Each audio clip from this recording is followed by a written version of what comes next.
Artificial intelligence is the future, although it is already decades old. However, just in the last years computers can handle it very well. This basic course will be presented by Ronald. The course is for beginners, but also for experienced students. Finally, you can learn from home or on a mobile device, whenever you have time and wherever you are.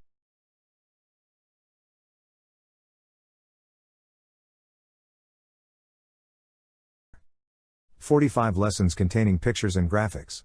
The course covers in 8 sections terms of artificial intelligence, mathematical terms, history as well as future of artificial intelligence.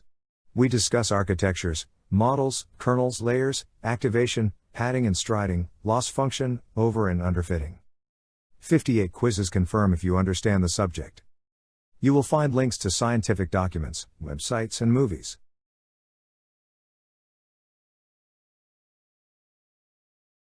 We also show you how to set up the environment for an artificial intelligence project and how to use these tools.